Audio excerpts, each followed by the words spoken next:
Today I would like to talk to you about the partnership. Go with me to Matthew, the 22nd chapter and the 14th verse. For many are called, but few are chosen.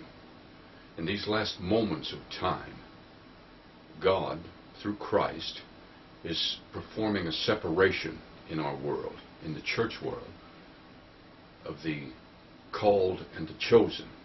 This separation will be accomplished through the cross. What God is looking for is the death of everything that is not the chosen for His purpose. He will do this, and it will be accomplished through what He calls fire. In the book of 1 Peter, in the first chapter and the 7th verse of that chapter, that the trial of your faith, being much more precious than of gold that perisheth, though it be tried with fire, might be found unto praise and honor and glory at the appearing of Jesus Christ. We are going to be tried. Our faith is going to be tried. And if you look to the 4th chapter of 1 Peter, reading from the 12th verse, Beloved, think it not strange concerning the fiery trial, which is to try you, as though some strange thing happened unto you, but rejoice inasmuch as ye are partakers of Christ's sufferings, that when His glory shall be revealed, you may be glad also with exceeding joy. Understand that there's going to be a lot of glory that's revealed in the after the rapture and in that great reuniting. But God speaks of a glory here that is going to be revealed on this side as well. Colossians 1:27 speaks of the glory in you. This is what he's talking about revealing. You do this, according to what we just read, by partaking of the sufferings of Christ. Well, the sufferings of Christ were the removal of everything except Christ Himself. It was a removal of all flesh and everything except the exact purpose of God. And this is the same as the separation of the called and the chosen.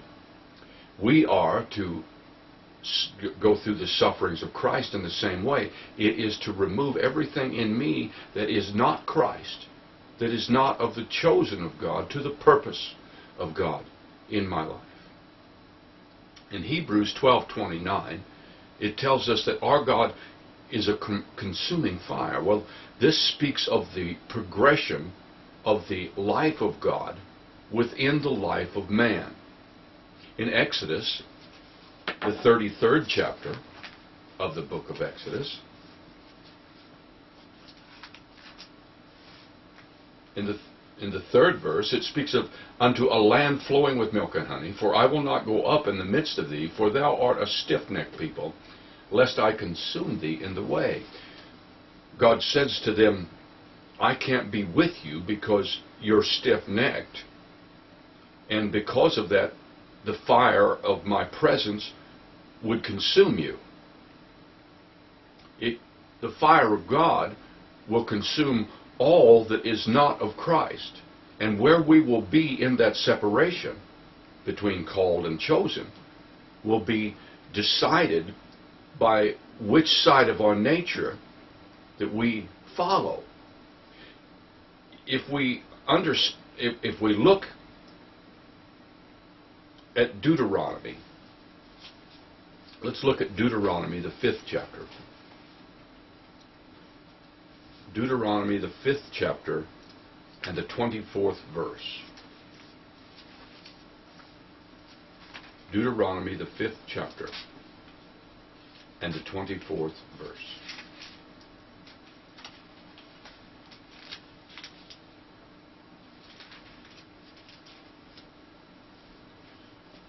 And ye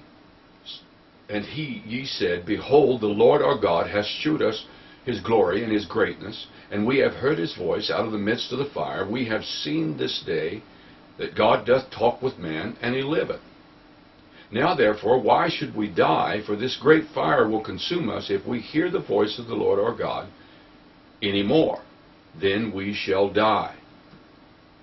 For who is there of all flesh that hath heard the voice of the living God speaking out of the midst of the fire as we have, and lived? Now understand something. There's a great truth conveyed here. They say we can't hear the voice of God or we will die, and yet they've just heard the voice of God and they didn't die. What they're really saying is if we listen to the voice of God, it will cost us our lives. For there is no flesh that can survive the relationship of God and man.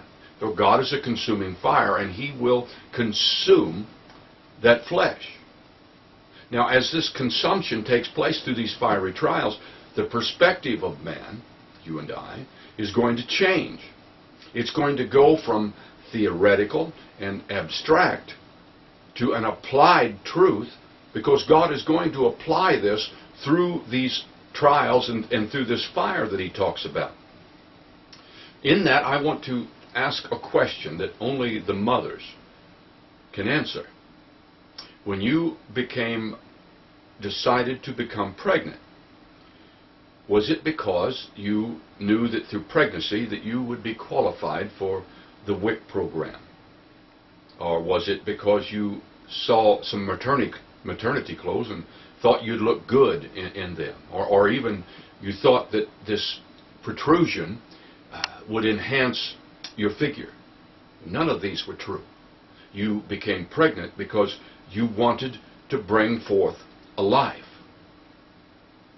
The very definition, true definition of Christianity is pregnancy with the life of God. That is the only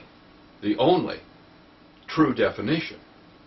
And yet we find in today's Christianity that most of those that would call themselves Christian are more concerned with the pregnancy than they are with the birth. And in that, what I mean is they're more concerned with how this pregnancy of the life of God will affect the carrier instead of how the life of the carrier will affect the host, bringing forth the life and purpose of God.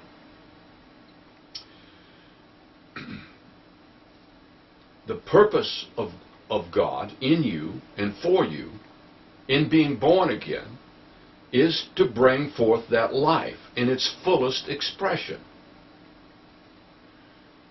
In the natural, the purpose of being pregnant is because we want to see that life come forth. We want to see that life come forth in its fullness of its purpose, and in everything that we expect, and in expression of the fullness of that life. Well, how much more should that be true of the life of God in the born-again believer? How much more should that be our truth? Look with me in Exodus at the 3rd chapter. Exodus, the 3rd chapter, and the first verses of that chapter. Now Moses kept the flock of Jethro, his father-in-law, the priest of Midian, and he led the flock to the backside of the desert, and came to the mountain of God, even to Horeb. And the angel of the Lord appeared unto him in a flame, fire, out of the midst of the bush. And he looked, and behold, the bush burned with fire, and the bush was not consumed. And Moses said, I will now turn aside, and see this great sight, why the bush is not burnt. And when the Lord saw, he turned aside to see. God called unto him out of the midst of the bush, and said, Moses, Moses. And he said, Here am I. And he said, Draw not nigh hither, put off thy shoes from off thy feet, for the place whereon thou standest is holy ground.